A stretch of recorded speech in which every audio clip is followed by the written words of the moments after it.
emulators were used in the production of this podcast.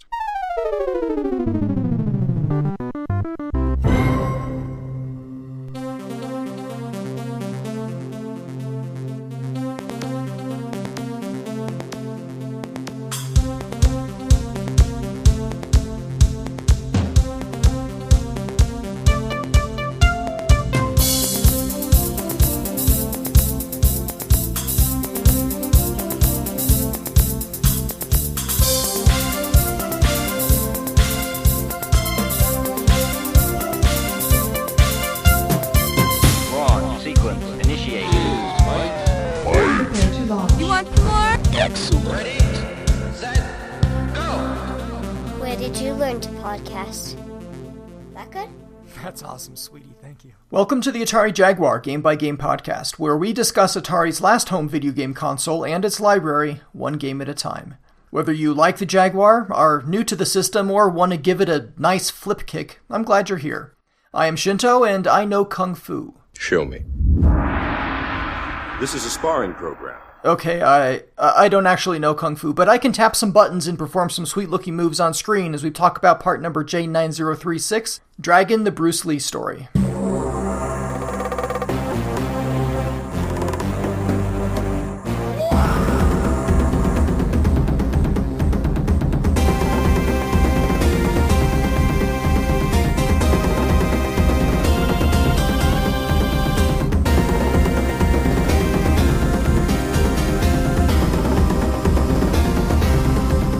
Dragon the Bruce Lee Story is a 2MB cartridge developed by Virgin Interactive and released by Atari around November 1994. It is a fighting game for 1 or 2 players and carries an ESRB rating of T for teen, ages 13+, which is kinda what teen means in the first place, so I don't know why they needed to put the age in there as well. Virgin Interactive Entertainment was a UK software development house founded in 1983 under the name Virgin Games. Some sources say 1981, but I couldn't find any games published under that banner until 1983, so I'm kind of thinking it might be the latter.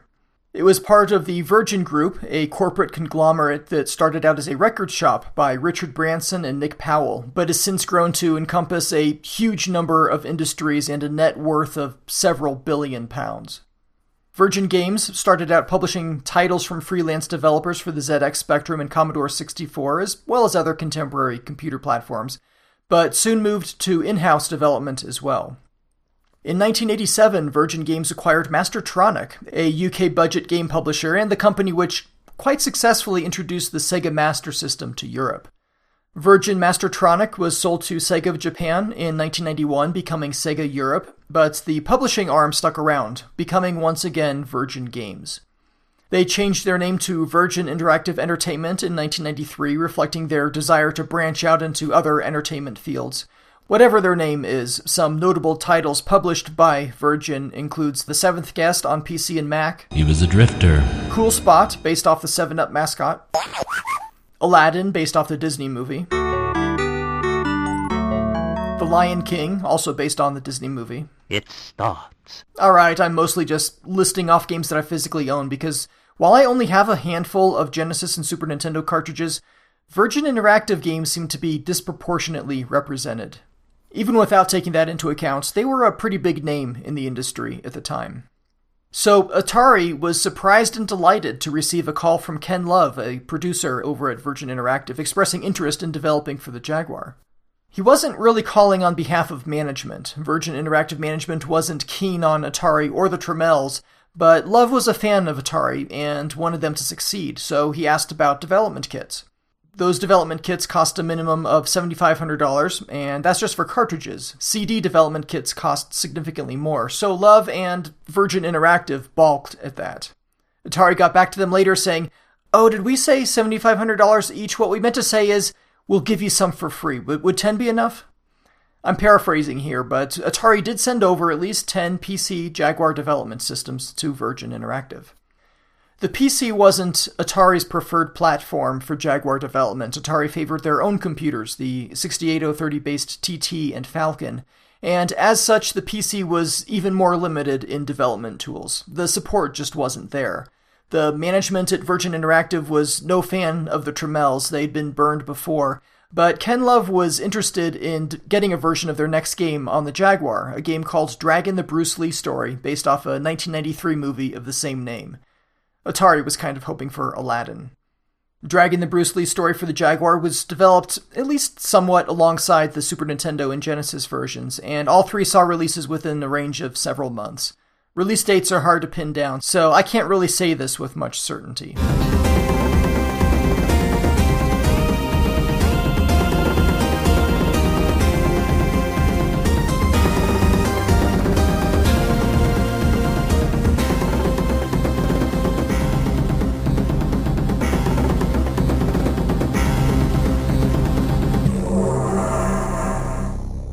Bruce Lee was born in San Francisco on November 27, 1940, under the name of Li Jianfen, before returning with his parents to Hong Kong. His father was an actor, both in film and in the Cantonese opera, and that's why they were in the United States to begin with. So they were in Hong Kong, Kowloon to be specific. Interesting place, Kowloon, but in Li's time it was getting flooded with Chinese refugees, and became crowded and rife with gang warfare. After getting involved in street fights and losing, his father taught him some Tai Chi Chuan, and at 16 he started learning a martial art form known as Yong Chuan. This didn't keep him out of trouble. The police were getting involved, there may have been a contract out on his life, so Li's father thought it would be better off in the United States. He started off in San Francisco, then moved to Seattle, Washington, where he started teaching martial arts, his own flavor of Yong Chuan, and continued teaching after moving to Oakland, California. One of his students was an organizer of the Long Beach International Karate Championships, where Li would give impressive demonstrations, and that led to an invitation to audition for a movie, which led to work in TV, The Green Hornet's Kato. Bruce Lee was no stranger to acting, given who his father was, and additional students led to increased connections in Hollywood, acting, choreography, writing. Bruce Lee starred in movies such as The Big Boss, Fist of Fury, Way of the Dragon, and especially Enter the Dragon, which was hugely successful given its modest budget and big box office returns. But Bruce Lee unfortunately would not see the success of that film. He died in 1973 of complications from a cerebral edema and had an allergic reaction to a painkiller that he took to relieve the headache. In 1993, a movie about his life was released called Dragon the Bruce Lee Story. His Chinese screen name was Li Xiaolong, Li being his surname and Xiaolong meaning Little Dragon.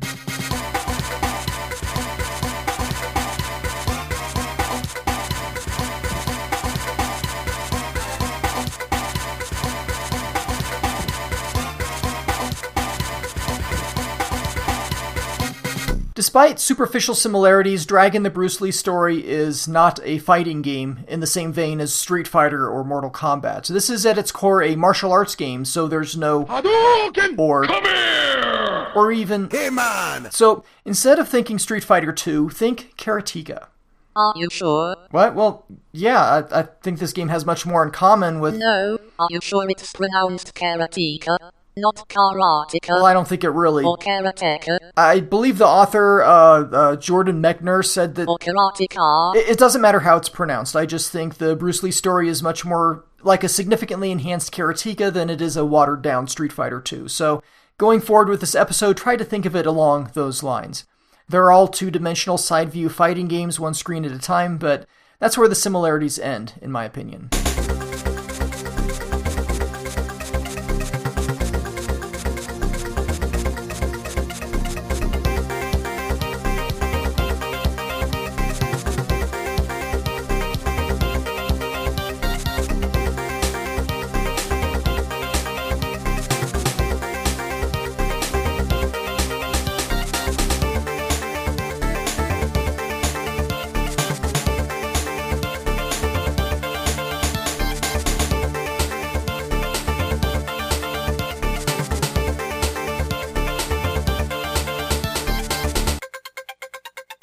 In Dragon the Bruce Lee Story, there are two major game modes available, Story and Battle. In Story mode, you control Bruce Lee through up to 10 stages, fighting one or two opponents at a time. The stages and your progression through them roughly match scenes from the movie, chronologically including parts of Bruce Lee's life as well as movie sets. There are 5 skill levels that you can choose from, including Piece of Cake, Easy, Normal, Tough, and Arcade. You don't have access to all 10 stages on the first 2 skill levels. The game stops after stage 4 on Piece of Cake difficulty and after stage 6 on the easy difficulty. To reach the end of the game, you need to play on normal or above. That's story mode. There's also a battle mode where you pick your stage. There are 7 stages available, and fight another Bruce Lee. You can choose how many fights are necessary to declare the winner, and you have the option to set a handicap for any player, human or computer, reducing their starting energy by half. Battle mode introduces power-ups in the form of small yin-yang symbols which appear on the screen, pulsating for about 5 seconds. If you jump up and grab one, you get a bit of a refill of your energy and chi. I kind of get the same effect with a cup of coffee. I'll talk more about the chi element here in a little bit, but first I think I should go over some of the attacks at your disposal. You have 4 basic attacks, but various factors affect what those attacks actually do in the game. These 4 are fast kick, fast punch, hard kick, and hard punch. You can also walk forward or backward and jump either straight up or at an angle toward or away from your opponent. When you're up close and personal, right next to the dude you're fighting, the fast kick button will deliver a knee to the chest. If your opponent is crouching, the fast kick button will deliver a shin kick, against which there is no real defense.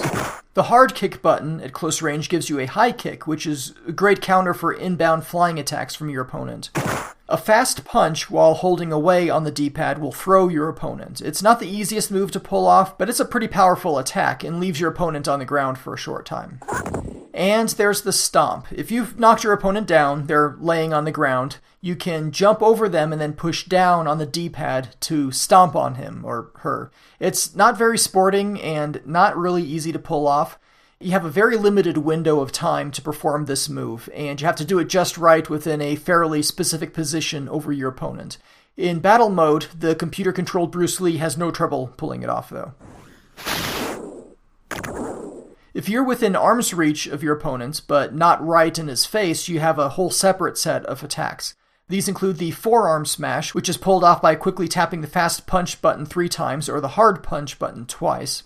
There are low punches, hard low and fast low, by holding down the D-pad and hitting either button. They're pretty hard to block, but don't have much range. If you can get a 1-2 punch in there, fast punch followed by a hard punch, it's even better. Also hard to defend against is the low fast kick. Down on the D-pad, fast kick. It does what it says on the tin. Finally, from this range you can get a kind of sliding kick by holding down and hard kick. Outside of arm's reach, but still within kicking distance, you have another set of extra moves. Hitting hard kick twice will give you a roundhouse, which is one of the most powerful moves in the game. If you're facing 2 opponents at the same time, one is running up behind you, you can hold the D-pad away from that opponent and double tap hard kick when they're within the right range, and this will give you the reverse kick. Now, if you happen to have an opponent on either side of you, roughly equidistant, you can perform a split kick, jump up and kick both at the same time. The hard kick button is used for this as well. You just push it, and if the opponents are lined up correctly, it'll work. That said, I didn't have a great deal of luck with this one, so I didn't capture its sound effect. So I'll just put in some other random sound effect instead. There are a couple of different jumping attacks within this range, legs reach but not arms reach, and those are the chop and the jump kick. With either of these, you push straight up on the D-pad to jump and then hit any one of the attack buttons. Now, moving farther away, your long-range attacks. Flying kick and flying chop. These are a lot like the jump kick and the chop that I just mentioned, except more momentum gives them a little bit more power. You jump toward an enemy by pushing up at a diagonal, and just pair that with one of the punch or kick buttons to pull off these long-ranged attacks. There's one more attack that you can do from long range. This involves a defensive move that I haven't mentioned yet, the flip, which you can pull off by pushing down and toward your opponent on the D-pad. If you do this and press hard kick at just the right time, you'll do a flip kick. It works well, but leaves you a little exposed. So yeah, defensive moves. Here's what you've got working for you. When you're on your feet, you can block an attack simply by pushing back on the D-pad during an attack. It seems easy enough. You can duck under a high attack by ducking. That's down on the D-pad. Crouching, it's technically called, but I wanted to use that Wallace and Gromit sound clip because, well, I shouldn't need an excuse for a Wallace and Gromit sound clip. Combine those 2 moves together and you get a crouching block. Pretty straightforward. I mentioned the flip before. You can flip toward or away from your opponent by pushing down in a diagonal. You've got a counter throw. If you see that your opponent is trying to throw you, You can push back on the D-pad and hit fast punch to change the tables and throw your opponent instead. If you've been knocked down, you probably want to get back up again. Remember that thing I said about the stomping move? The computer in battle mode is quite good at that. So you're flat on your back, or even just stunned, on your feet but stunned. Just start mashing buttons until you recover. If you're on the floor and start madly tapping hard kick, you might kickflip yourself back up, which counts as an attack at the same time. So that's pretty much all the moves. There's, only 28 offensive and defensive moves in total, 30 if you include walking. If you want fancier moves, you'll need to build up some chi, so let's talk about the chi. Chi is described in the manual as Bruce Lee's inner strength, his mystical power. So it's kind of like an energy field created by all living things. It surrounds us and penetrates us. It binds the galaxy together. But without any of those pesky midichlorians. Instead, you earn chi through successful attacks against your opponent. Failed attacks, and especially getting hit and knocked down, will drain your chi. Certain moves will earn more than others. The throw and stomp are good chi builders, and you get a chi bonus for landing the first hit of the match. What the chi does in this game is it enables you to change your attack mode. You have 3 attack modes available, but initially you just have one, which is called Mantis, and that's what I've been describing up until now. Once you build up enough chi, getting your meter up to the 50% point, you can activate Fighter mode. You'll know you can because the word Fighter will appear below your chi gauge, flashing red and yellow. The Fighter mode does several things. Your stance changes, facing your opponent directly with your arms up at chin level. You move around a whole lot faster, and you get some ultra-fast attacks. The ultra-fast punches and kicks. There's a very powerful roundhouse kick and a somersault through the air that can span the entire screen. Best of all, the ultra-fast flying kick, which has some great range and power. Pulling off the moves, the D-pad direction and button presses, it's about the same as Mantis mode. They just do different things in Fighter. The ultra-fast attacks, I guess, could be considered an exception, but for those you're just rapidly tapping the fast kick or fast punch buttons. The downside of Fighter mode is that you lose the defensive modes, except for the counter throw, so you can't block attacks. You also expend chi performing these Fighter mode moves. If you save up your chi, expend it wisely, you can activate Nunchaku mode when your meter is about 75%. The Nunchaku is a weapon of Asian origin, not quite sure if it's Japanese or Chinese, but it consists of 2 sticks, each roughly the length of your forearm. These 2 sticks are joined together at one end by a small length of chain or rope, typically no longer than the width of your hand. They can vary in diameter and shape, of course, but what doesn't vary is how awesome Bruce Lee made this weapon look in his movies, and to a lesser extent, Michelangelo. Tubulosa, dude! For Nunchaku mode, you are given this weapon, which you can use in a short-range stab attack or a longer-range swing attack, in addition to the powerful necktie move, where you leap over your opponent and grab him by the neck. Nunchaku mode attacks also drain your chi, but you can build it back up by swapping hands, because it looks cool. Looking cool builds up chi. Swapping hands just means tapping hard punch and fast punch back and forth. And it's something that you can carry from one round to the next, as long as you don't lose a match. You get 3 lives, called mirrors. You see them in a vertical column between levels, or when you die, they're either broken or not broken. Lose a match, lose a mirror. If you lose all 3 mirrors, you face the Phantom. The current stage is rendered in shades of blue, and you get some ominous music as the Phantom appears.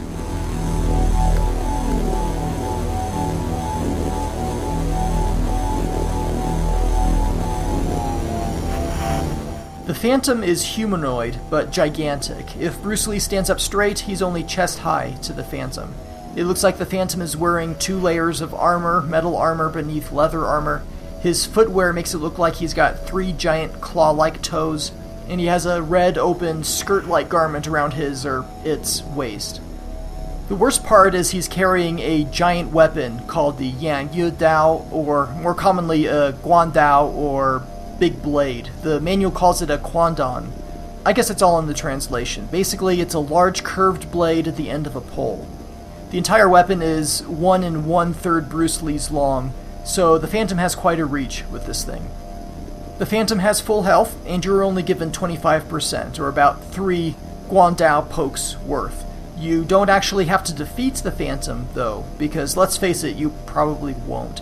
but if you can avoid him for about 30 seconds, you can continue. Your 3 mirrors will be repaired, and you can carry on story mode from where you left off. It might just be my imagination, but I think the Phantom gets tougher to avoid each time, so if you can't escape it, it's game over. If your score is good enough to land you on the high score table, you can enter your name up to 6 characters while the game over sound repeats every 14 seconds. There's an inactivity timeout of 20 seconds, so if you're serious about getting your name on the table, don't dawdle. You can use uppercase characters A through Z and numbers 0 through 9. There's also an OK and a backspace. You get points for landing attacks during a match, and in between each level, you're given bonus points. A perfect round will get you 500,000 bonus points, which is a lot. You then get bonus points for form, remaining life, and amount of chi. I don't have a detailed description of how the form bonus is calculated, but if you get by just repeating 1 or 2 moves, then it's going to be low, or 0. Mix up your moves, look good doing it, and the bigger your form bonus will be. After everything has been added to your score, it's on to the next stage. So let's check out the stages where you'll be fighting, and in story mode, who it is that you'll be fighting. Helping me out with this will be FAQ writer Falsehead, who you may remember she helped me out in the Cybermorph episode as well, way back then. So it was cool to see that she had one for the Bruce Lee story as well. I'll also be using my copy of the Jaguar Official Gamer's Guide for these descriptions and tips.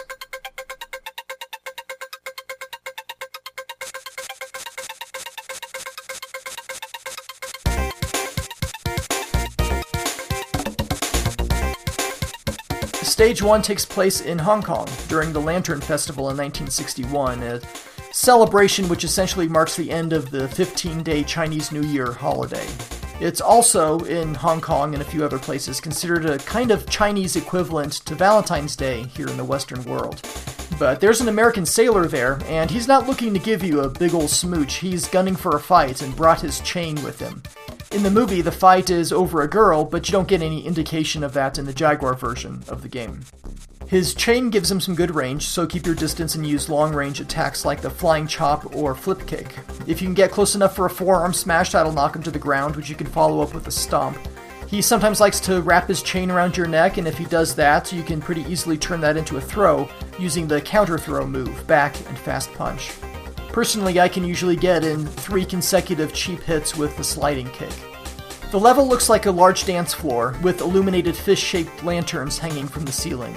There are a few people in the background standing around the snack table, with the chef off to one side. There's a stage on the left side, bathed in blue. It's not filled with sailors like the other ports of the game. The one that you're fighting is apparently alone.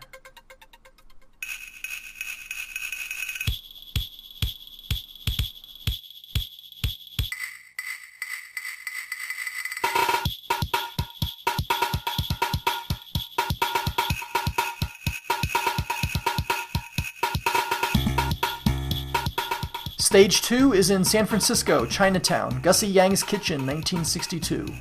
Though the Genesis and Super Nintendo versions say 1961, and based off of Wikipedia, this should have been more like 1958. But sure, whatever, it doesn't matter. It seems that Bruce Lee was working there. He got into a disagreement with another chef over a girl. Again, none of the story is actually shown in the game, but other ports have a slideshow sequence spelling out the story.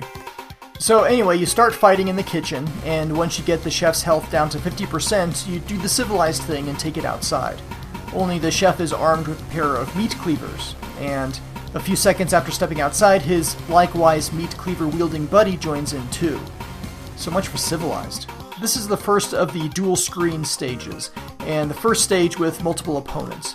You start off in the kitchen, as I said, with pots and pans hanging down from the bar in the ceiling.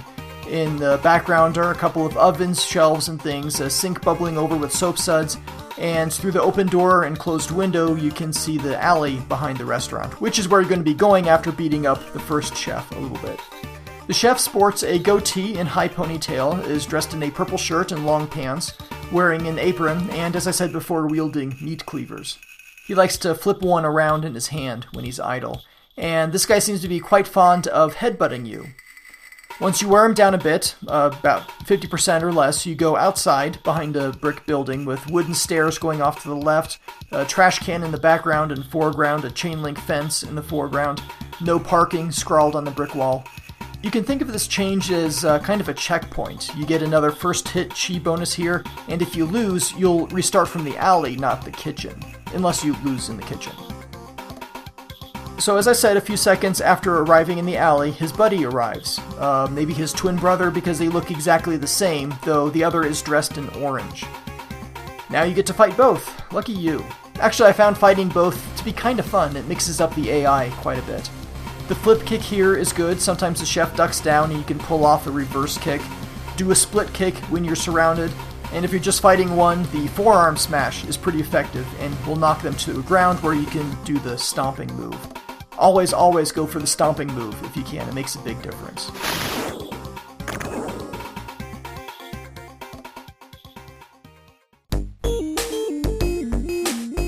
So after stage 2, you're prompted to practice your moves, and you have 20 seconds to get as many hits as possible on a pillar in the middle of the level.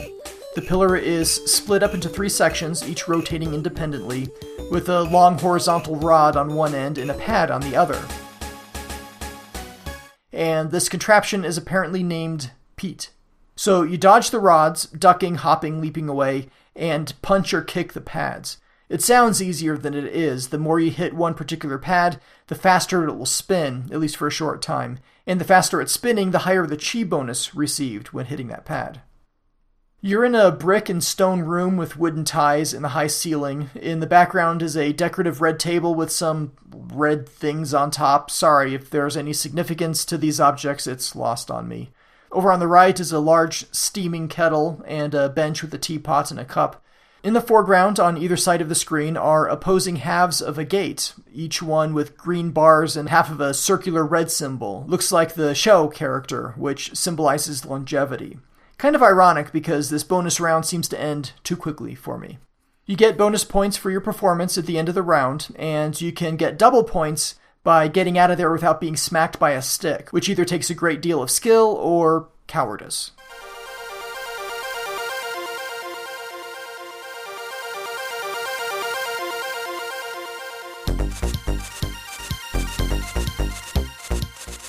Stage 3 is in Seattle, where you fight the grunge band Soundgarden in front of a Starbucks, and that's not true at all. This fight takes place at the high school gym, though the manual says it's the university gymnasium, and other ports of this game say nothing. Regardless of the education level of this facility, this is where you take on a young rival named Scott. Scott has a spin kick and a crushing grab, and is generally more powerful than the sailor or the chefs. The gymnasium has tall windows in the background, a basketball goal at one end, presumably one on the other, but you can't see it. Some bench press setups in the foreground, rings dangling from the ceiling. It looks like you're mostly fighting on a mat for your comfort. Your opponent, Scott, is wearing kickboxing gloves and matching shoes, and is wearing a blue karate uniform with white trim and a black belt. Scott may attack in short bursts and then back off, so it's good to learn how to block. You don't take damage while blocking. What you should not do is try fighter mode against this guy. He'll block whatever you throw at him. Nunchaku mode is good, or start with heavy attacks and then move to short and fast attacks later on.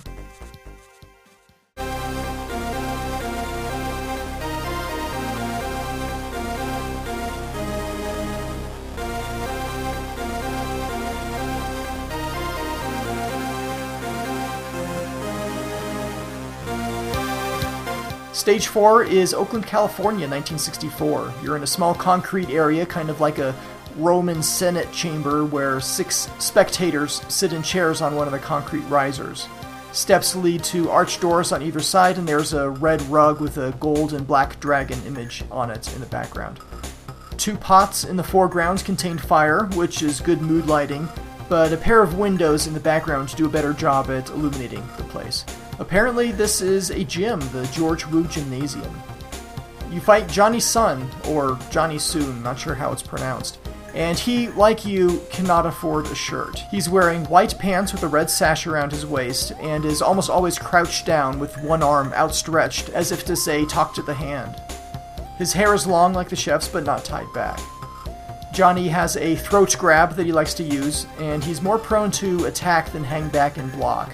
Smash attacks work well against him, flip kicks sometimes, but if you can activate Nunchaku mode, that'll probably make quick work of old Johnny.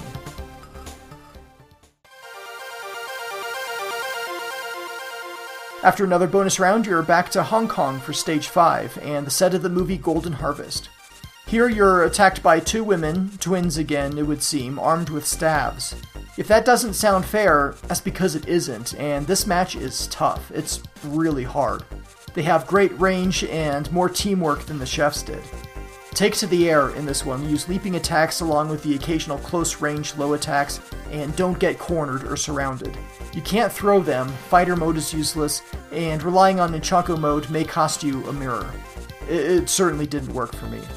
The scenery is nice though. There are snow-capped mountains in the distance, a large structure that's open in the center, flanked by large stone dragons on either side, perched on decorative pedestals. There are stage lights in the foreground, and a movie camera stage right. The ground is covered in a nice level brickwork that doesn't convincingly fade into the background. Don't look at it too closely, it'll ruin the effect, so you should be focused on the fight instead, which you're probably losing right now. Stage 6 is in Bruce Lee's Palo Alto Kwoon, which is kind of like a dojo if you're more familiar with that term. You face Scott again, who is a little bit stronger, but basically the same attacks, so the strategy used to defeat him in Stage 3 will still apply here. His outfit has changed to a drab green with white trim, if that helps.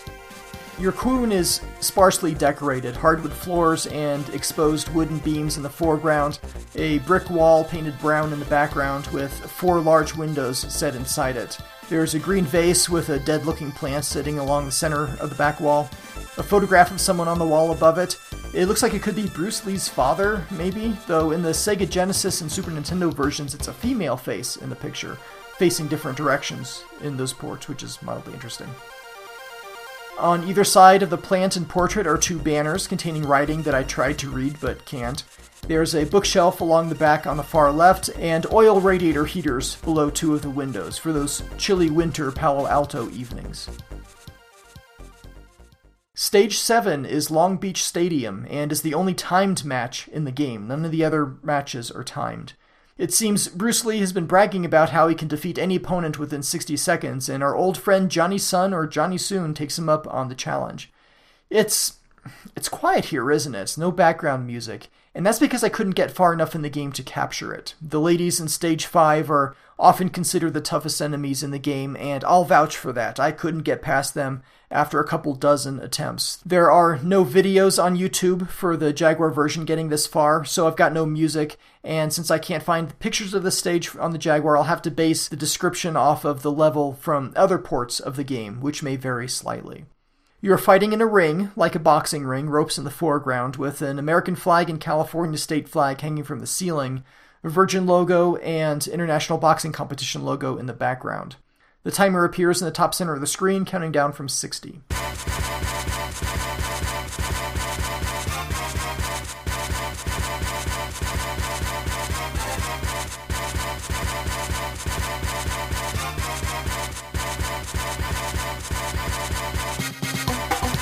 Stage 8 is Thailand, on the set of the movie The Big Boss. Johnny Sun's brother Luke is out for revenge, which, as Khan said in Star Trek II, is a dish best served cold. Luke took that literally and is therefore in the Ice House set. This is the other 2-screen stage in the game. Luke doesn't look a whole lot like his brother. He's wearing a shirt for one thing, olive drab tank top to match his pants, and army boots. The first screen takes place in a large wooden structure with ice hooks moving from right to left across the top of the screen. Most hooks are clamped on ice blocks, and there are several different angles and sizes of blocks. These are all in the background and don't affect gameplay. There's a large window, rectangular hole in the wall, there's no glass, behind which you can see the tops of trees and a mountain off in the distance. Looks like dusk outside. Inside there's a conveyor belt just below the window with an ice block on top of it, and a few barrels, like oil drums. The foreground only contains a set of wooden railings. Once you've taken Luke down to 50%, best done with combo smash attacks or flip kicks, or the nunchaku if you have enough chi, he'll scamper off to a different screen. Again, this serves like a checkpoint. You get a new first hit, And unlike any other level, you have some environmental hazards here. Luke soon is shoving blocks of ice at you. They hurt if they hit you, but you can jump over them with flying kicks, and in other parts of the game, at least, you can smash through them. I wasn't able to get far enough to test if that holds true in the Jaguar version or not, but there will be an infinite number of these ice blocks coming at you, so the only way to stop them is to work your way over to the far right side of the stage and continue your fight with Luke. This second stage is also largely indoors, same wooden ice processing facility, and there are multiple ice blocks stacked up against the back wall. Over on the right, the stage opens up. You can see a green truck loaded with barrels outside, same trees and mountain behind it. Along the far right wall are some more of those barrels. Just continue your attack, whatever works, and you'll defeat Luke before too long.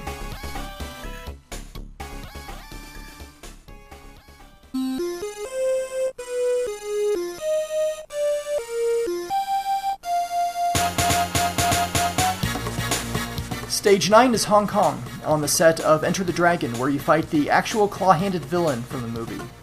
In the Jaguar version, there's no story, you're just there fighting Clawman. In the Genesis version, Clawman simply challenges Bruce Lee. The Super Nintendo elaborates, where it seems more like the actor playing Clawman is upset that Bruce Lee is turning their secret fighting art form into cheap entertainment, so yeah, let's fight. Clawman has long steel claws on his left hand, unless he's facing the other direction, in which case the claws are on his right hand. It's just a mirror image, a flipped sprite, cheap and easy. In addition to the claw, he has some kind of powder in his pocket, which he'll hold out in his hand and blow a cloud of smoke your way. It'll stun you if it touches you.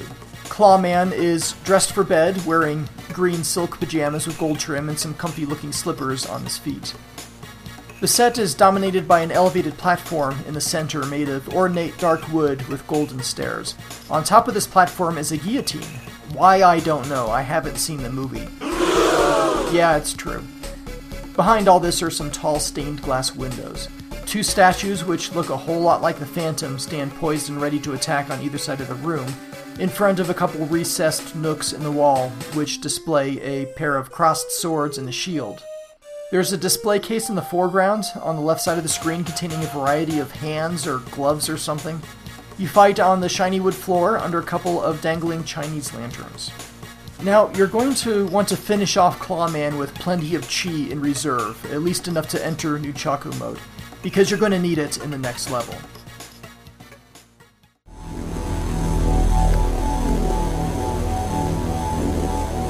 Stage 10 is the graveyard, where you face the Phantom, who has haunted Bruce Lee's thoughts and dreams all his life. I've already described the Phantom himself, so let's talk about the stage. A large, red, weathered tombstone stands front and center. It says Bruce Lee at the top, perhaps his given name in Chinese, it's hard to tell. The resolution is pretty low, but that's kind of what it looks like. There's a picture of Mr. Lee in the center of the tombstone, and some illegible writing below that. This thing is so large that it casts a shadow across the stone ground where you're fighting, with the full moon in the background as the light source. The sky is mostly cloudy and gray, and behind the graveyard is a stone temple, some ornate golden dragon heads, and a mist covering the smaller tombstones. If you lose here, even if you have mirrors remaining, it's game over. You fight all this way and you have one chance. So, what do? As you fight the Phantom, you'll typically want to jump over his attacks and whack him while he recovers from the swing and a miss. It's not enough to take his health down to nothing. No, that's just the beginning. Remember that nunchuck necktie move I mentioned earlier? That's the only way to defeat the Phantom. If you take his health down to nothing and then perform this move, you'll enter spoiler territory. Bishop, activate spoiler alert. Spoiler alert. Spoiler alert. If you wish to avoid spoilers, skip ahead 60 seconds on my mark. 3, 2, 1, mark. Lightning bolts rain down and the Phantom falls. You get your bonus points as usual, and also a huge bonus for finishing the game, additional points for remaining mirrors, and then the ending sequence. We'll start with the music. I couldn't get this far in the game, as I've said, so I'll play the music from the Super Nintendo version instead.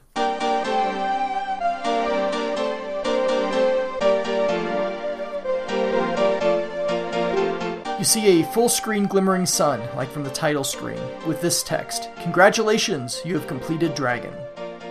Then you get the credits, shown one at a time on the screen while watching a Bruce Lee silhouette off on the side performing moves. The credits end with the text "with respect to Bruce Lee," and then it's off to the high score entry screen.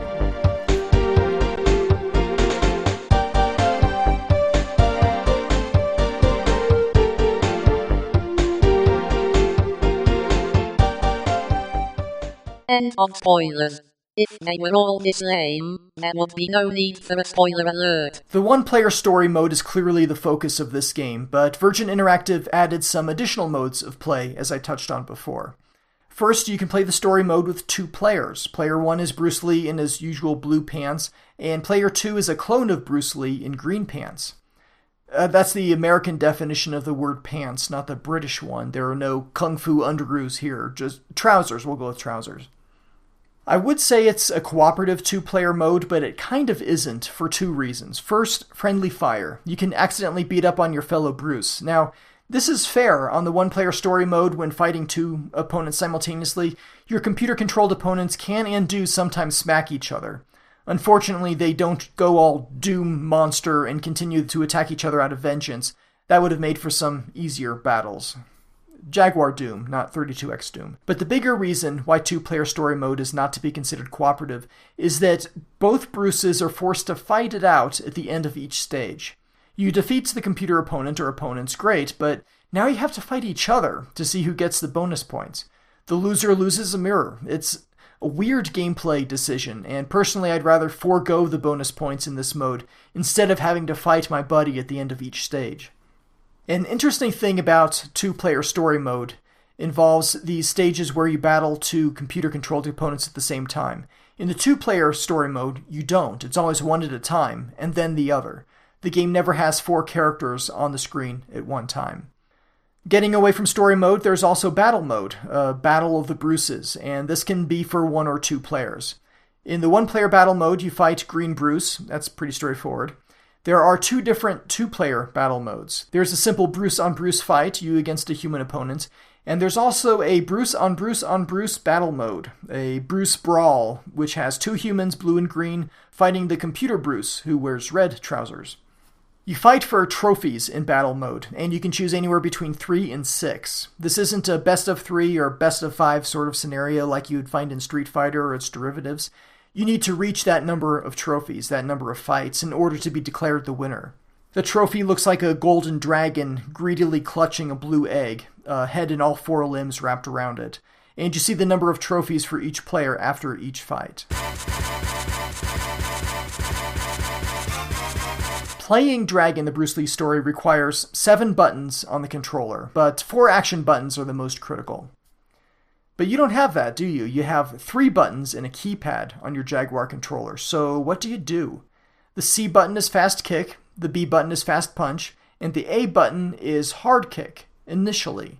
If you hit the option button, that'll switch the A button to be hard punch instead. There's no audible or visual cue which mode you're in, you're just punching instead of kicking when you tap A. This is suboptimal, certainly, but what can you do? Some opponents, like the chefs, you'll probably want to have the A button in hard punch mode because the chefs are especially susceptible to those attacks. Otherwise, you may want to have it in hard kick mode. That's not too bad, I guess. But you do always have the fast punch and fast kick buttons to fall back on. The bigger problem that I ran into is that the A button defaults to hard kick. Lose a fight, the A button resets. Move to the next stage, the A button resets. Go to the next round in battle mode, the button resets. Move to the second screen in a 2-screen stage, the button resets. This is a real problem. Perhaps I had a good reason for wanting A to be hard punch. Now the control is inconsistent. I found this the most frustrating when I finally reached Nunchaku mode.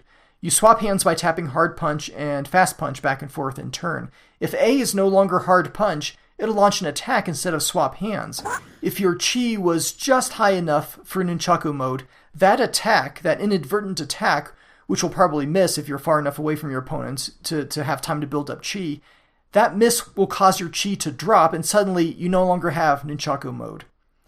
This was one of the biggest sources of frustration for me in this game. An on-screen icon would have helped. Not unexpectedly resetting the function of the A button would have helped more.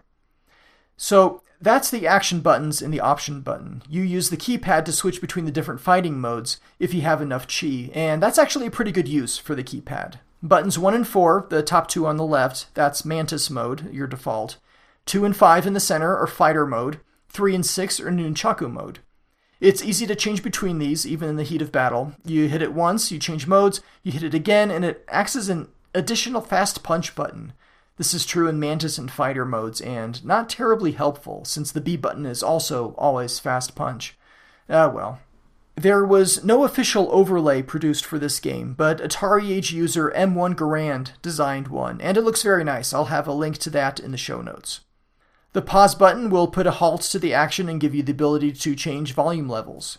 Hitting the A button while paused brings up the music volume slider, left or right to adjust that, and B will bring up the effects volume, giving you a sequence of smashing sounds to gauge the sound effects volume level. Kind of catchy.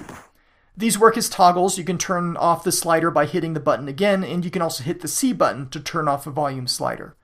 Good for you, C button. You don't usually have any function in pause mode. You can hit 1 and 3 together on the keypad to toggle the paused graphic, including the volume sliders, which continue to function even though you can't see them. The 7, 8, and 9 buttons are not used, and the 0 button will toggle the music. If music has been turned off with the 0 button, when you go into the pause menu and hit A, it'll say mute on below the volume slider, which is a nice touch. Star and pound at the same time will reset the game, and holding down star, option, and pound on the copyright screen will reset cartridge memory to defaults. Volume, high scores, and options are saved to the cartridge, at least for the first 100,000 or so writes.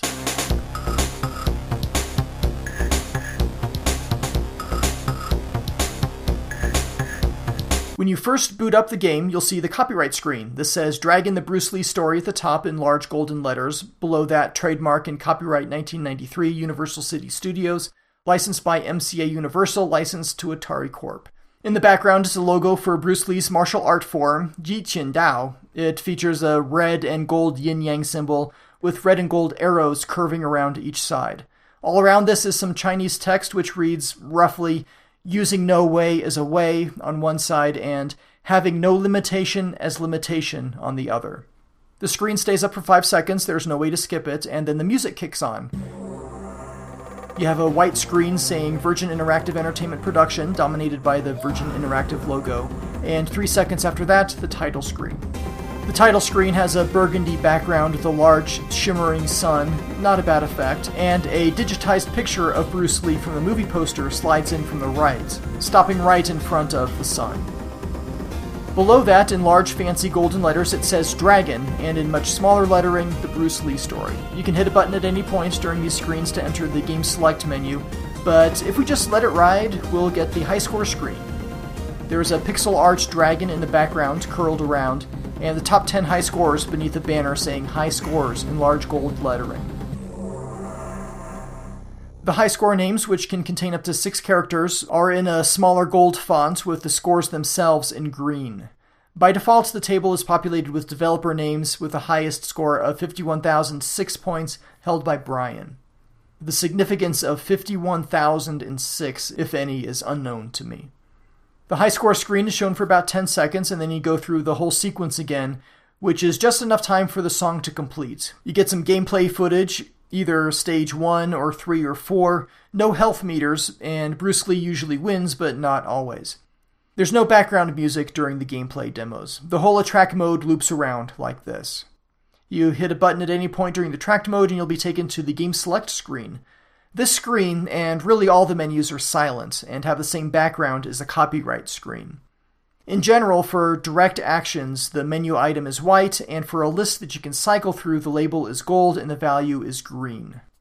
At the top of the game select screen is Game. Use the D-pad left or right to cycle between 1-player story game, 2-player story game, 1-player battle, 2-player battle, and 2-player battle versus CPU. Up and down will move the golden-brown yin-yang symbol to the different options, and these are high scores. It replaces the menu with a list of high scores for a few seconds, and the other menu items are Options and Start. If you select Options and hit a button, the menu will slide up off the screen and be replaced by another menu, appropriately named Options. Difficulty defaults to normal, but can also be piece of cake, easy, tough, and arcade. Speed can be normal, turbo, or manic, and this affects attack speed, not simply all movement and animation like some other fighting games. Ultra Vortec comes to mind, and I think some of the Street Fighter 2s might as well, but don't quote me on that. Below that, the sound menu, and the options can be off, FX, music, or FX and music. This overrides the 0 button to toggle music. If you set this option to just FX, you can't hit the 0 button to toggle the music back on. At the bottom is the sound test, where you can play all the different sounds in the game, numbered 0 to 32. Pity there's no music test in this version of the game. Exit at the bottom of the screen will take you back to the game select menu. I should note that in addition to the face buttons selecting menu items, you can also use the option button or the numbers 1 through 6 on the keypad. Basically, if it does something in the game, it does something in the menu.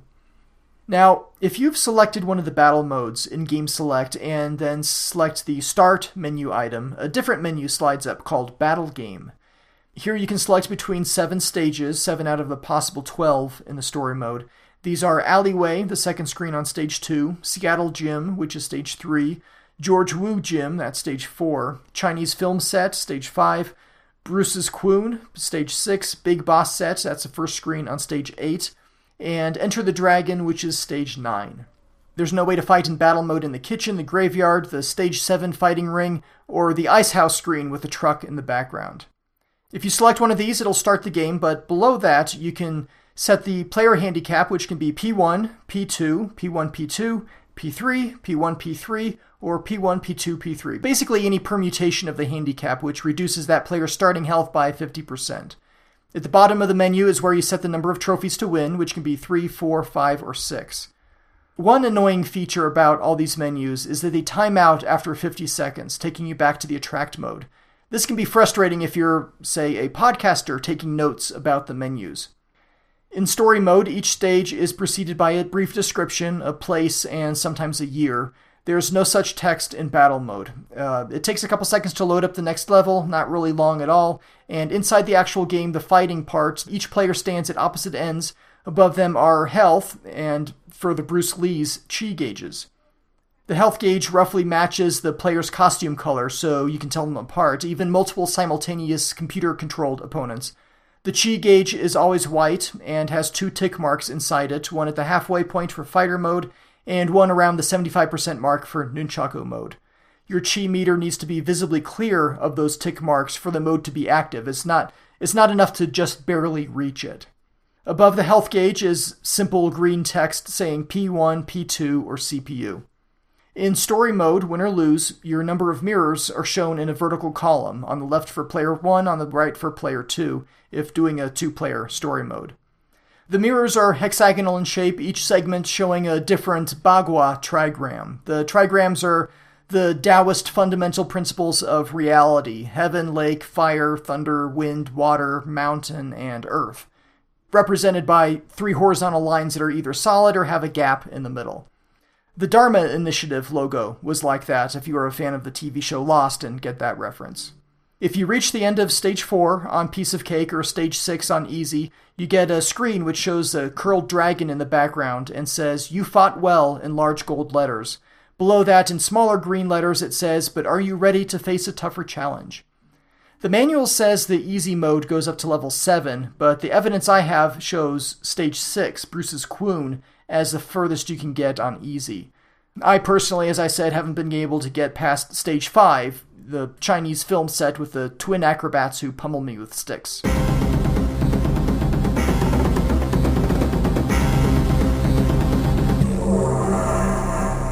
The graphics are hand-drawn, and the characters are animated pretty well. There are a lot of frames of animation here. Even while idle, there are some extra animations. The sailor taunting you, the chef flipping his cleaver up in his hand, Bruce Lee waving his arms. It's perfectly smooth, too. There's no slowdown in the game, even with 3 fighters, 2 of which are pummeling me with sticks. The backgrounds are nicely drawn and colorful, and the floors are really nice, with a 3-dimensional look as you move back and forth. It's not quite as good as Kasumi Ninja, but still pretty convincing. The character shadows are simple, fuzzy ovals directly beneath him or her, so, again, if I were to make a Kasumi Ninja comparison, far inferior. Speaking of inferior, after a character is defeated, it flashes for a few seconds and then disappears, even at the end of a stage. After covering Wolfenstein 3D and Doom, to me, sprites that flicker and disappear are just lame. There are a couple different fonts used in the game, large gold lettering and smaller fixed-width text that is used all over. The thing with the large gold letters that bothers me is the number 5. It's a serif font, and the bottom left side of the number 5 looks kind of like a decimal point. So, more than once I thought my bonus ended with a half a point, which I guess would be kind of understandable considering how poorly I played this game. The music is pretty good, it sounds like MIDI, but I have no source files to confirm. Edit. You know, the more I analyze and poke at and listen to the music files that I captured, the less convinced I am that they are actually in the MIDI format. The Phantom's music especially sure has a mod file feel to it with an intro and a separate loop that repeats forever, kind of like driving into and getting stuck in a roundabout. Listening very closely to the music tracks, some of the instruments have a mod-like sound to them, a specific way that they vary in pitch. As long as I'm here interrupting myself, I thought I would mention a couple things about the music files which I wrote down in my notes, but forgot to mention when recording the first time. The paper sound is just for effect. I actually keep all my notes on the computer. I compared the music selection between the Jaguar version and the other ports, and found that stages 1 and 2, including the bonus, have similar music across all 3 platforms. On stage 3, the Jaguar has the same music as 5 and 6, while the other ports have a different song entirely. Stage 4, 5, and 6 are consistent between all 3, although, as I alluded, 5 and 6 use the same song for some reason. Stage 7, I have no idea, I couldn't get that far. Stages 8 and 9 are consistent with the Super Nintendo version, but not the Genesis, which has those 2 songs swapped. Stage 10 is about the same, and for the ending music, I don't know for the Jaguar.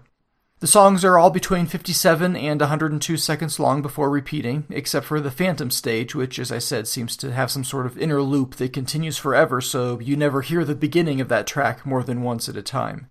The shortest is stage 3, which has the same music as 5 and 6, and the longest is stage 4. End of edit. The credits say the music was written by Alistair Brimble, who would be the prolific UK musician. The sound effects consist of, well, people smacking each other. Bruce Lee may yell out a small battle cry after a sequence of attacks, but it's not like he makes a sound with each attack. The only annoying thing is Bruce Lee's victory yell when he wins. There are several cheat codes for this game on the Super Nintendo and Genesis. None have surfaced for the Jaguar port. I'd like to think that I would have gotten further if I could start with the full chi, or if I was able to disable the story mode opponents like you can in some other cheat codes. I tried derivations of the Genesis and Super Nintendo codes on the Jaguar, but no luck. I had to rely on actual skill to get anywhere in this game, and that explains why I couldn't bring you all the music that there is here. Dragging the Bruce Lee story for the Jaguar came in a box. Yeah, it did. The artwork is similar to the movie poster and title screen. Bruce Lee, or at least Jason Scott Lee, the actor, is flying sidekick in front of a blazing sun. This takes up most of the box. The left quarter and bottom quarter are black, which is consistent with several other games published by Atari. The word dragon appears in the top left corner, spanning the black and art-covered parts of the box, as is the subtitle, the Bruce Lee story, which is yellow on the left and black on the right. It looks sharp. Below that, below Lee's protruding foot, is the word for dragon, long, in red traditional Chinese. The other ports of the game don't have the Chinese lettering on the front, which I found mildly interesting. Below that, the Atari logo, made in the USA, and the Virgin Interactive logo, and to the far right of these you'll find the ESRB rating, T for teen, and an icon indicating 1 or 2 players, consistent with the other 2-player Jaguar games. The screenshot in the bottom left corner shows Stage 9, Bruce against Clawman. The screenshots on the back show single-player story mode in Stage 4, Stage 5 against both stick-pummeling opponents, Stage 8, the second screen in Stage 8, and 2-player story mode for the second screen in Stage 2. The back of the box has text in English, French, and German with the headline, "The Legend Fights On." The spirit of martial arts master Bruce Lee lives on in Dragon, a dangerously lifelike combat simulation based on his biographical film. Apply discipline in a devastating array of age-old fighting techniques to subdue opponents more cunning than the real Bruce Lee ever faced. Unite your spiritual and physical strengths to confront the Phantom, the mythical samurai which has plagued your thoughts and dreams in a Jeet Kune Do duel to the death. The teen rating is elaborated slightly in the bottom right corner of the back, saying animated violence. The official Jaguar Gamer's Guide calls Dragon yet another Jaguar game converted from a lesser system, in this case the Super NES. Though Ken Love said that it was ported from the Genesis. I'll get more into the different ports of the game in a bit. The Gamer's Guide goes on to say that you will need to practice like a crazy person and learn enemy attack patterns, when to attack and when to defend. Keep moving and jumping to avoid being cornered. It goes over the different game modes, wonders why the developers didn't just make the option button simply attack rather than having it toggle the function of the A button. The guide covers short, medium, and long-range attacks, defensive moves, and the different fighting modes. It indicates that you can play Stage 7 on Easy mode, like the manual, but that does contradict the one source for saying that the game stops after Stage 6, which was a YouTube video showing 2-player story mode on Easy. The Gamer's Guide goes on to give strategies for each stage. There was at least one print ad for this game. I found this in a UK magazine, and it doesn't mention the Jaguar at all, just Super Nintendo, Game Gear, Master System, and Mega Drive. It's possible ads ran in the States, but I missed them. For Atari-specific ads, I do see the game mentioned in a Christmas-themed ad, the biggest games this Christmas. It shows the Dragon game box along with Doom, Club Drive, Kasumi Ninja, and Checkered Flag. That's interesting. It's not the final box art for any of them. Some are pretty close. Doom has a different screenshot. Dragon has the wrong overall layout. Kasumi Ninja doesn't have the lockout feature or the headband mentioned. And they're all missing ESRB logos. There's also an Atari-sponsored promotional insert in an issue of Electronic Gaming Monthly, and that one mentions Dragon. This is the first game I've covered in a while to be featured in the Atari Age High Score Club, and the top score, 1-player story mode, normal speed, normal difficulty, is held by the Laird, 369,240 points. That's certainly better than I can do. My top score is 259,175 points, and I'm pretty sure that was on easy. I just tried playing normal difficulty and only got 169,280 points, so not very good at all. Reviews of the game are generally quite unfavorable. I'll start with Electronic Gaming Monthly. It's a single paragraph which says, more or less your run-of-the-mill action fighter game that follows the movie. There are plenty of moves to learn, and the graphics are so-so. The only problem is with the movie released a while ago, it feels like too little too late. The 5 reviewers gave the game on a scale of 1 to 10, 4 4s and 1 6. If coming out 18 months after the movie was the only problem, shouldn't the game have scored higher? GamePro magazine rates various categories on a scale of 1 to 5, and for this game on the Jaguar, they give it graphics 4.0, sound 3.0, control 3.0, and fun factor 3.5, calling Dragon a fair Jaguar fighting game, but, quote, the one-on-one action just doesn't roar. Because if you're reviewing a Jaguar game, you need to have some sort of big cat metaphor in there. They admire the lush graphics, sharply detailed character sprites, and colorful backgrounds, but the show bogs down when you get into the hand-to-hand action. They say it has a routine select your opponent versus mode, but that's not true. They say that the fighting game freaks won't find much of a test of skills. I don't think that's true either. It says that the game uses a simple 3-button offense, and that's not true, and that the controls feel a tad slow. Sure, I'll buy that. In summary, the reviewer says that the game captures a taste of Bruce Lee's fighting flair, but not his skill. Dragon lacks fire.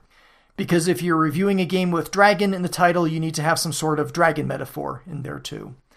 Chinese dragons aren't typically the fire-breathing sort. It turns out there's a lot I disagree about with this review, so I'll move on. Video Games Magazine rated it 5 out of 10, calling it a prime example of what can happen when high-tech 64-bit power falls into the wrong hands. A Hebrew-language magazine called Freak, I have not heard of this one before, gave the game a score of 76%, calling it something like in the same league as Street Fighter. Lost Dragon, who lives in the UK, so I guess that would be the fire-breathing sort of dragon, wrote in to tell me that a UK magazine called Ultimate Future Games rated Dragon the Bruce Lee story 80%. I had to see that with my own eyes, and sure enough, in the corner of a Doom review, 80%. Here's what the reviewer said. It's not bad, just not earth-shattering. Dragon isn't big enough for Atari to be taken seriously. They needed something more like Mortal Kombat or Street Fighter. They say that the game is perfectly respectable with plenty of characters, options, and special moves. They say the Jaguar joypad is a pain, and I'll actually vouch for that a little bit later. In the end, the game is repetitive and a bit shallow, but has nice backgrounds. There are 4 Atari Age external reviews listed, a low of 40%, a high of 60%, for an average of 52%. On Moby Games, I see 8 reviews from the time of the game's release, and 4 since then, and they average out to 57%. 3 scores are in the 70% range, and 1 is at 0% at the bottom. That's from the Video Game Critic, who rated the game an F. Now, should F be normalized to 0% like Moby Games, or 58% like Atari Age? I'll leave that for you to decide. I'll go with Atari Age, though, on the rarity rating, which is 3 out of 10, scarce but not entirely uncommon. There are plenty of copies on eBay. They're pretty inexpensive as far as Jaguar games go. I see copies sold for between $15 and $20, some loose, some complete, some factory sealed. They're all in the same general price range. Best Electronics has the game boxed for $20, loose for $15. Video 61, new in box for $30. The Goat Store, $19 complete with a poor box, new for $2 more. And finally, B&C Computer Visions, $30, new in box. As I've mentioned, this game was also released for the Sega Genesis/Mega Drive and Super Nintendo. Some sources I've consulted indicate that it came out on other platforms before the Jaguar, but it's hard pinning down the exact release dates, and I can't go off of the review dates. They're all over the place, overlapping the same general time period. It doesn't matter, really. Reviews-wise, according to Moby Games, the Super Nintendo port has the most favorable reviews, buoyed by 3 in the 80% range, one from Nintendo Magazine System UK, and 2 German publications. No questionably calibrated video game critic scores dragging this one down. The average is 72%. The Genesis average is 59%, and I wanted to point out that in both of these, Video Games and Computer Entertainment, which rated the Jaguar version 5 out of 10, gave these versions 7 out of 10. Different reviewers, different opinions. The Super Nintendo and Genesis versions are more like each other than they are like the Jaguar version. The graphics are about the same stage design, though obviously more colors on the Super Nintendo version.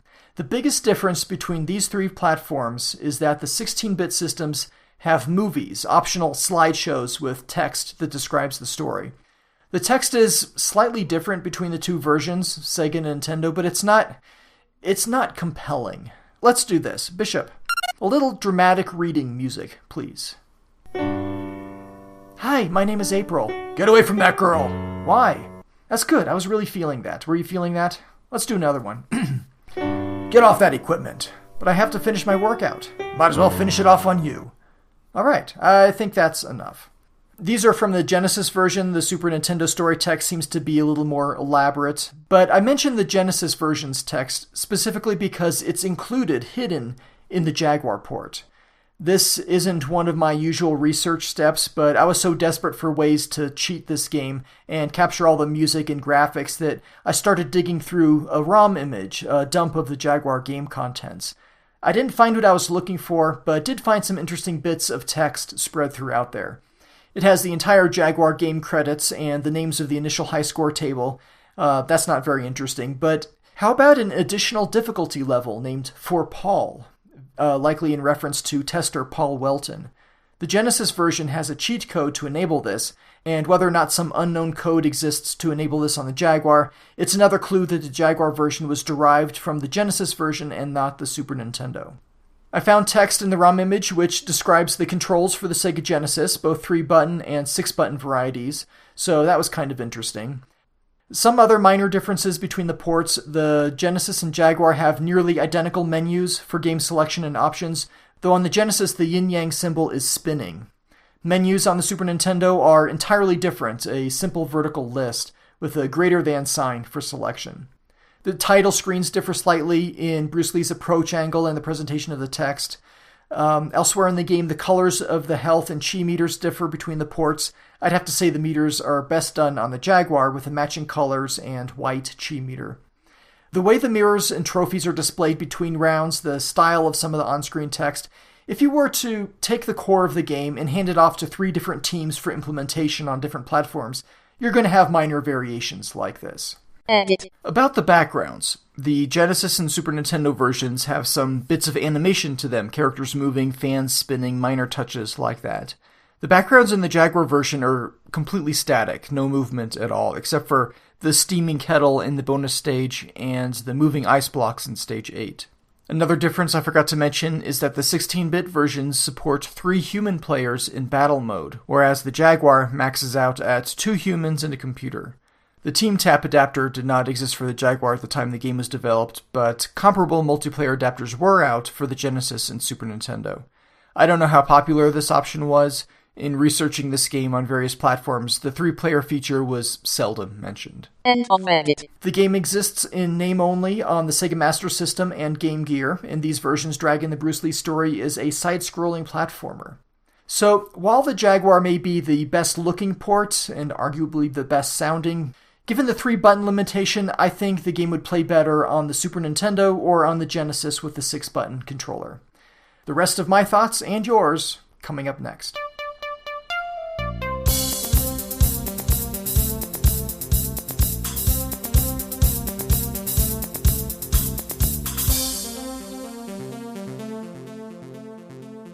Dragon the Bruce Lee Story is different from the other games that I've covered so far, and indeed the vast majority of the Jaguar's game library, because it's not one that I really played before starting this episode. I didn't buy it during or even near the Jaguar's lifespan, and I only really tried it out just to make sure that it worked. I got quickly schooled by the sailor and left it at that. So it was kind of exciting taking on a new Jaguar game. There will be other ones like this, games that are pretty new to me, but I was looking forward to covering Dragon for just this reason. So, initial reaction, I've played a number of fighting games. I was very active in home and arcade games during that fad in the 90s. So, before reading the manual or hint sheets or any reviews, I gave the game a try. It was a profoundly frustrating experience. Even on the piece of cake skill level, I was no match for anybody. This game made me angry, and I could see why it was so poorly rated. I started going through the manual, taking notes for this episode, watched a couple videos on YouTube by people who know how to play it, and then tried the game again. I got better, much better. It's important, maybe even critical, not to treat this game like a Street Fighter clone. It isn't. It really is not like Street Fighter or Mortal Kombat or the others. The more research I did, the more I played, the more apparent this became. I focused mostly on the easy skill level, got better and better, and actually found myself looking forward to giving this game another try. That was until I reached the brick wall, the pair of staff-wielding acrobats. I couldn't get past them. I couldn't even defeat one, though you're only actually fighting one briefly before the other joins in. This is the first time after 22 years of owning and playing the Jaguar that I got a hand cramp from using the standard 3-button controller. Most of my strategy involved flip kicks and sliding kicks. These are performed while crouching, and I found that it can be hard to get the angle just right, so I pushed down harder. Even while you're crouching, if your opponent jumps over you, you stand back up, so I pushed down harder still. After a few rounds of D-pad death grip, I had to stop playing. The pain was considerable, and my left hand remained claw-shaped and painful for a good 15 or 20 minutes. Now, I'm among the first to defend the Jaguar controller, even to the original 3-button model, but if you're playing Dragon the Bruce Lee Story, you're on your own. It's time to give this game a rating using the No Swear Gamer scale, which gives you 4 options. A rating of Hall of Fame would be in the top 5 Jaguar games. A solid rating is just that. A rating of meh is a game that's okay but doesn't do much for you. And a trash rating would be given to the bottom 5 Jaguar games. Breaking down Dragon the Bruce Lee Story, what I like about it is that it's not trying to be a lame Street Fighter II clone. That was my initial impression, but I was wrong, and the more I played it, the more differentiated it became. It took on its own personality with the dual screens, the double opponents, the different fighting modes. The game looks pretty nice. The backgrounds are colorful and rich, the animation is smooth, the floors look nice, except for how they blend into the background on stage 5 if you look closely. The game is challenging, certainly. I watched a couple YouTube videos, one showing a perfect run through the Super Nintendo version and another describing in profanity-laced detail how to play the game through the end on the Genesis. I'll put links to these in the show notes, but I watched these videos and tried to do what they did and failed. But I'm sure with practice I could improve. That's another plus. The game rewards patience and practice. When listing what I do not like about Dragon the Bruce Lee Story, I'm going to start with the controls. I genuinely feel that they're not doing what I want them to do in the heat of battle. I hold down crouch and end up cartwheeling. I try to perform the stomp move and it completely fails at least half the time.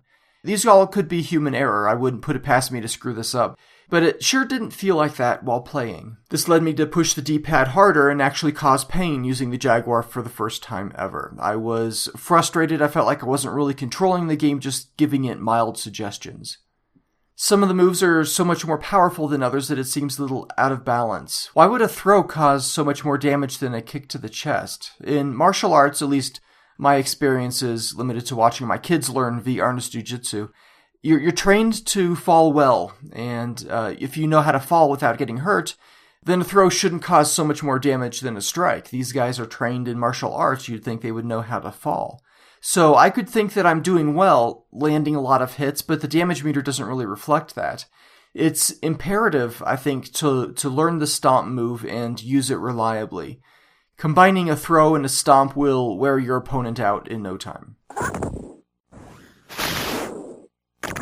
The toggle for the A button to cycle between punches and kicks would have been more tolerable, I think, with an indicator of some sort, and definitely should not change unless you change it. Resetting back to kicks after each level, or especially after the first screen in a 2-screen stage, that's unacceptable.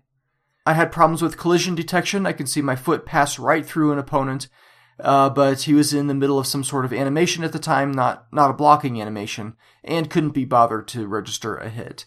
It wasn't a frequent occurrence, but enough to be noticeable and annoying. And also I have to mention the lack of cheat codes, forcing me to get by on skill, and we see how far that got. It makes the game harder to do research and puts more pressure on me to make the best of my limited gaming windows.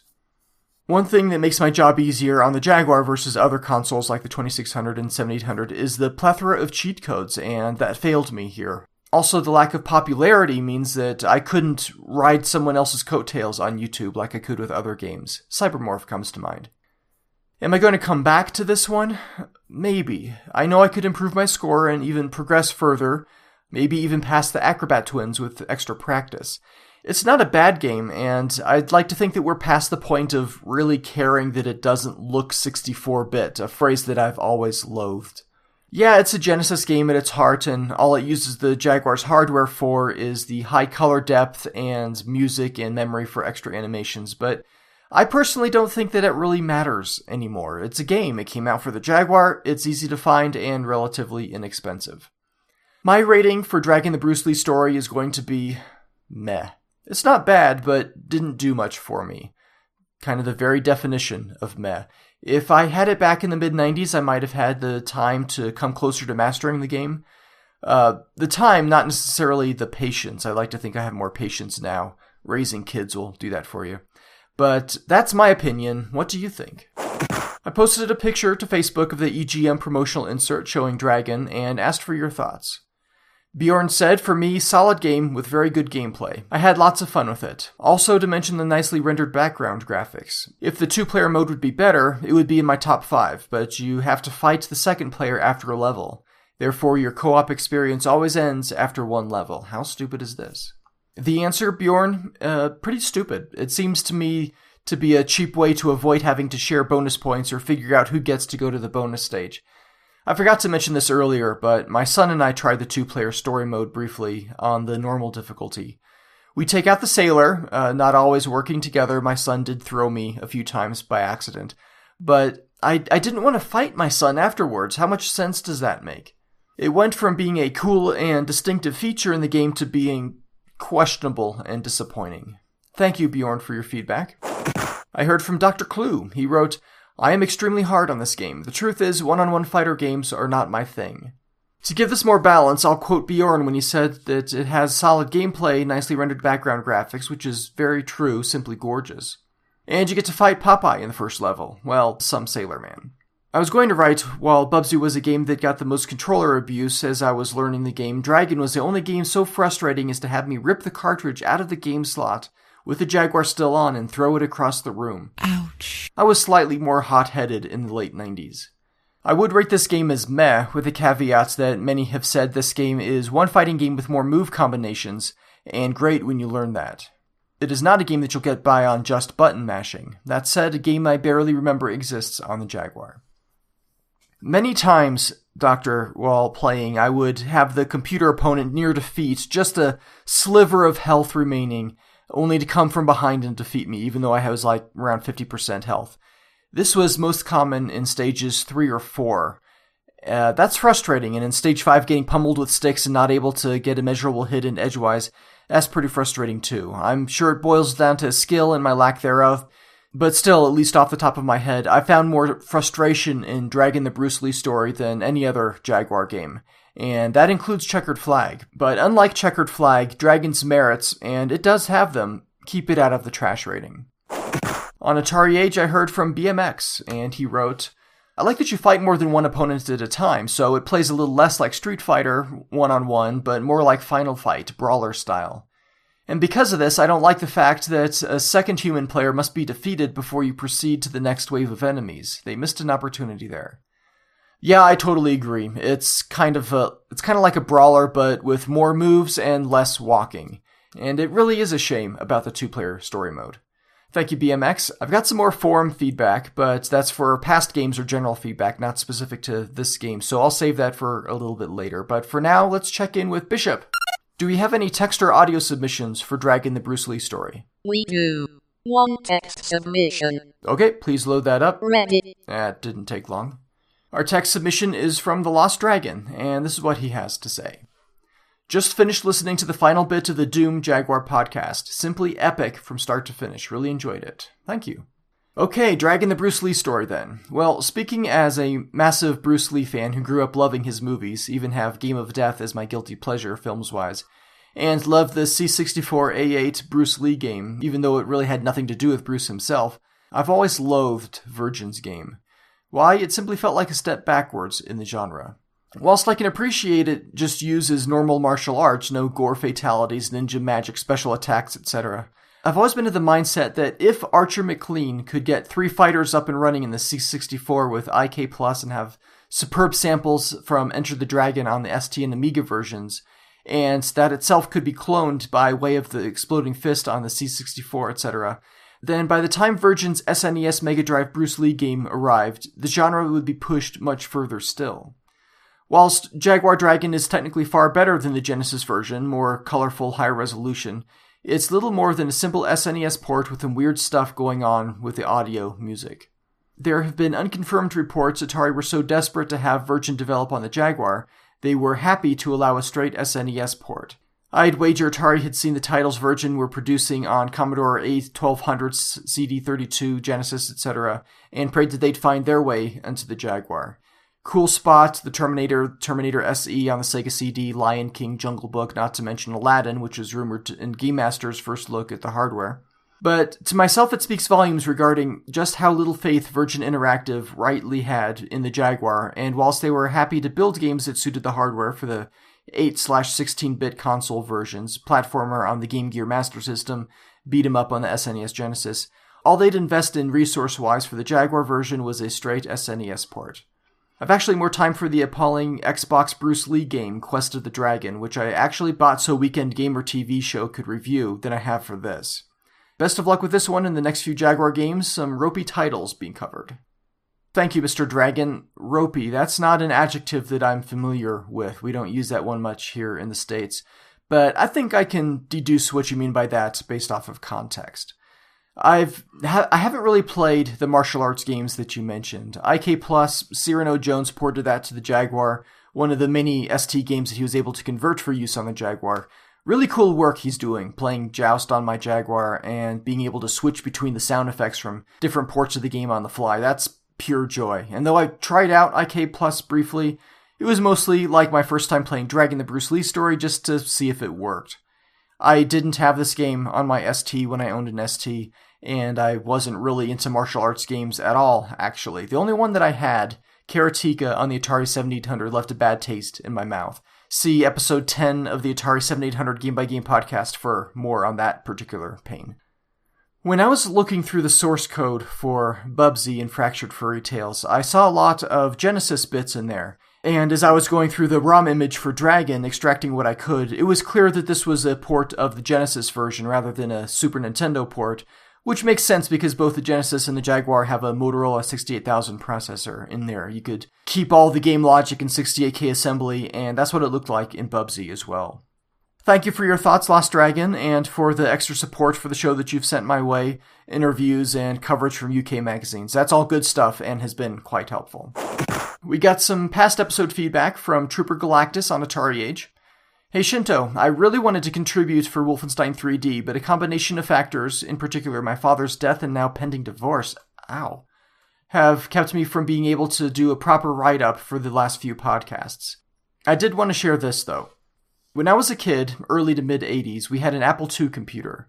My dad liked gadgets and to keep current with technologies, and when we got it, the computer was relatively cutting edge, right down to the dot matrix printer.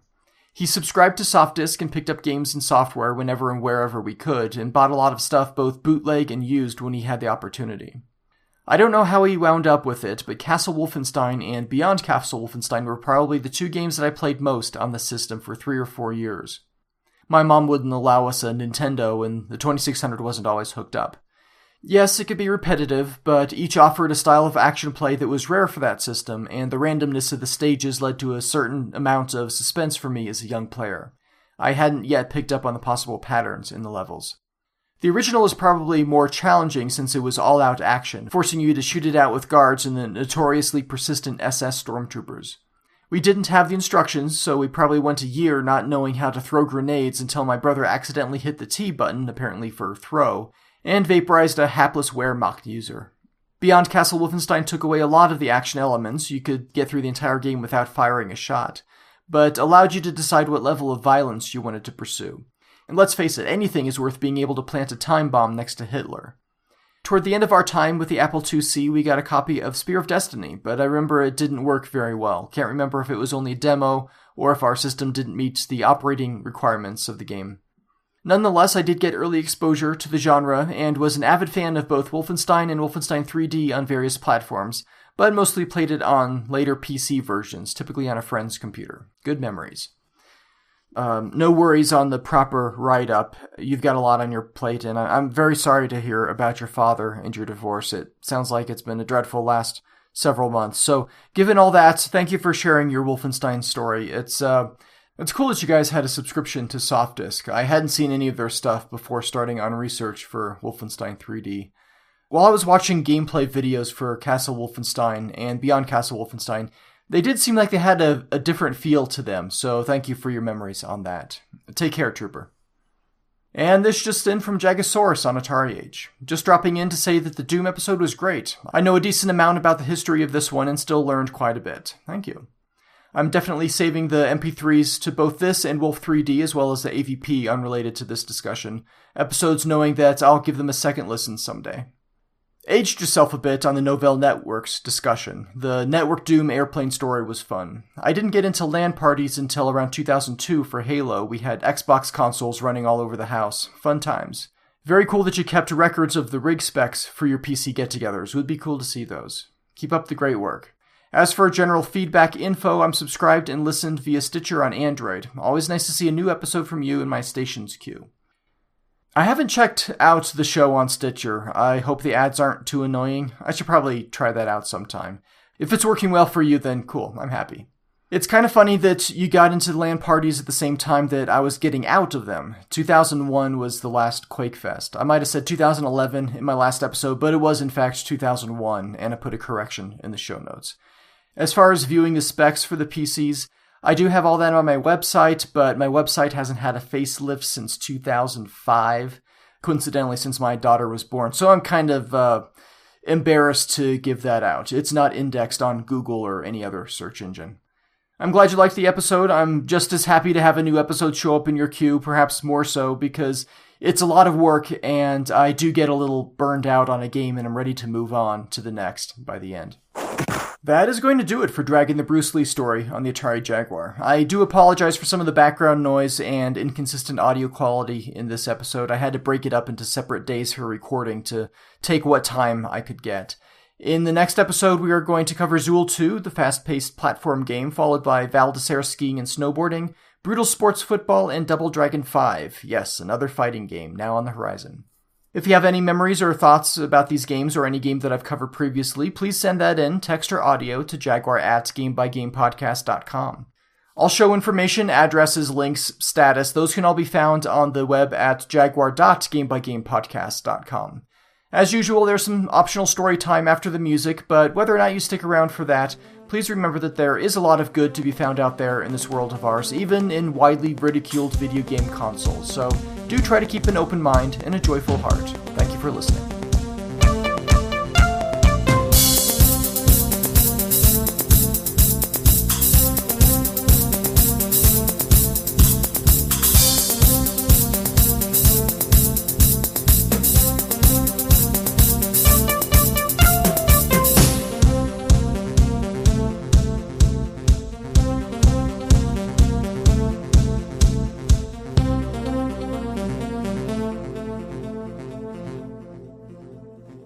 And now, story time with Shinto.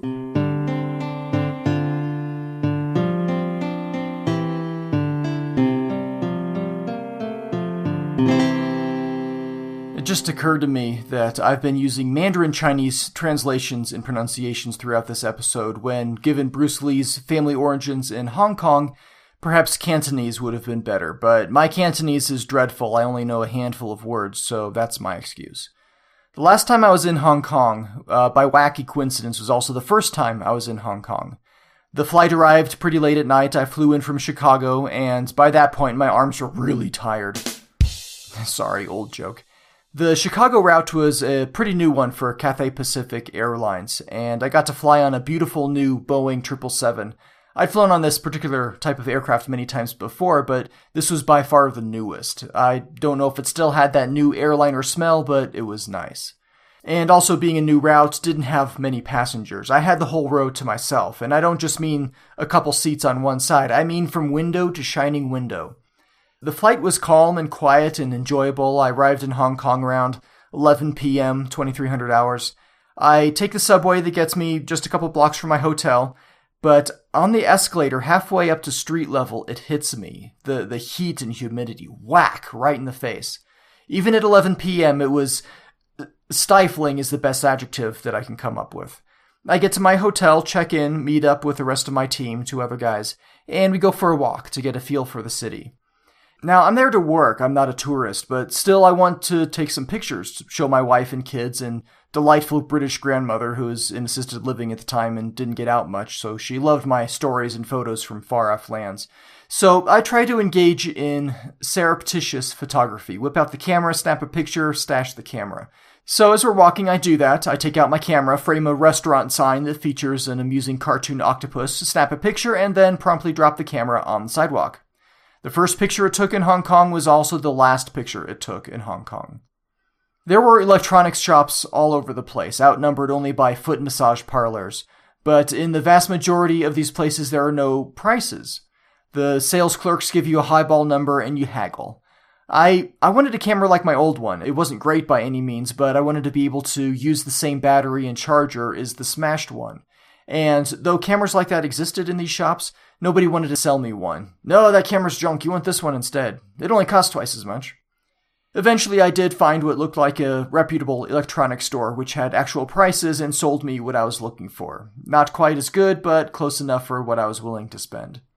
So if Hong Kong was hot by night, it was worse in the daytime. We were working out of a data center in the New Territories, about a mile walk from the closest train station. You could smell the open-air meat markets down the street. It wasn't an appealing scent. To combat the heat and humidity, the data center is kept darn near frigid. At least it felt that way. Dressed as we were in the lightest appropriate summer attire, me in a t-shirt and cargo shorts that didn't always enable accurate, rapid camera pocketing movements.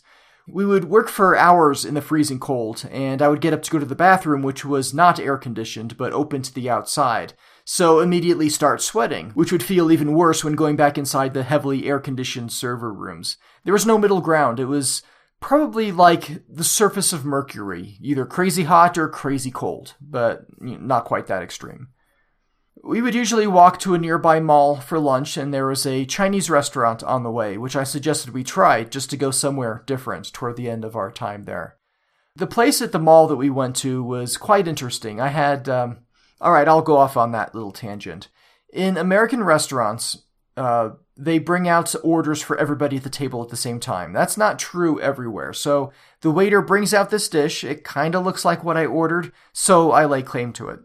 My coworker is still waiting for his food, but is insistent that I go ahead and eat. He always did that, and I had since given up resisting. So I start eating this thing, and the texture is weird, very strange, not at all what I was expecting. Then the waiter brings out my coworker's food, and it was not what he ordered, it was what I ordered. We'd gotten them mixed up, and I was eating the jellyfish that he ordered. Jellyfish. It's largely flavorless and hard to chew. I wouldn't recommend it. But back to that Chinese restaurant on the way. We go in and sit down and place our orders. There was some confusion when two of us ordered the same thing. They were expecting a few orders to be shared among everybody, not individual orders, so that was kind of confusing. I didn't know enough Cantonese to straighten it out, but fortunately a young lady was on her way out of the restaurant and helped translate. The waitstaff at this restaurant went back to the kitchen, and after searching for a while, emerged with forks for everybody. Forks? We could use chopsticks. It was embarrassing, to be honest, but that was the residents of Hong Kong trying to be polite and accommodating to us Westerners, and really everyone that I met there was very polite. Well, except for the guys hawking electronics. My one Cantonese language win on this trip was when we went to a restaurant and I asked for a table for 3. Only it wasn't much of a win because the guy at the restaurant replied in English and told us that the restaurant was closed. It's common for restaurants there to shut down between the typical lunch and dinner times, which was too bad because we were starving, having worked through lunch to finish up what we needed to do, and it was too early for dinner. We did go to Kowloon, Bruce Lee's hometown, and it had a different feel from Hong Kong Island. We were after a couple things. My coworker, the guy who ordered the jellyfish, was after a knockoff watch, and I was interested in a new suit. They say that you could get tailored suits in Hong Kong for cheap, so that's what I was going for. There were people along the sides of the road at night offering these wares to passersby, and to the guy selling watches, we said, okay, let's see what you've got. We followed him down the alley and into a rundown apartment building, then up a flight of stairs and into a small room. At this point, we were kind of regretting the decision to follow this guy, but he was polite. He showed his knockoff watches and fake designer handbags, which adorned the wall like a traditional store display. He was proud of the quality of his fake name-brand watches, whacking it lightly, putting it under water, that sort of thing, and my coworker did end up buying one. I'm not sure if it still works. That was 8 years ago. Maybe I should ask him. As for the suits, they were no cheaper than I could get at Men's Warehouse back in the United States, so I left Hong Kong in my t-shirt and cargo shorts aboard a Cathay Pacific 777 with another whole row to myself. When I landed back in the States, it was another nighttime arrival, but unlike Hong Kong, it was cold, just below freezing, and it felt wonderful as I stood there outside, waiting for the shuttle. I liked to tip the shuttle driver if I could, and while we were on the way to my car, I noticed that I didn't have any American money, not a penny. What I did have was a Hong Kong $2 coin, so that's what I gave him, with my apologies. It's a cool-looking coin, wavy around the circumference, but with the exchange rate at the time, 2 Hong Kong dollars was only worth about 25 cents.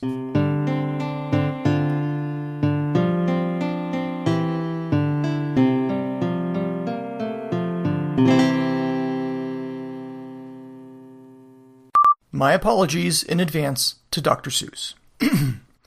When Bruces battle Bruces in a Bruce Lee brawling battle, and these battling Bruces are on a noodle-eating poodle, they call this a Kung Fu muddle Bruce Lee poodle brawling noodle Bruce on Bruce battle. And... Now wait a minute, Mr. Shinto. When a Shinto's in a battle where the Bruces battle Bruces, and they are brawling other Bruces on a noodle-eating poodle, they call this Karate-K.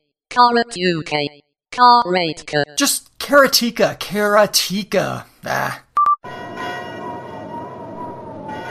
The Atari Jaguar Game by Game podcast would like to wish you a happy, safe, and scary Halloween. That would be playing Alien vs. Predator with the lights off scary, not, paying full price for a checkered flag scary. Yes, scary. Ha ha ha ha ha. I don't think that is really working for you there, Bishop.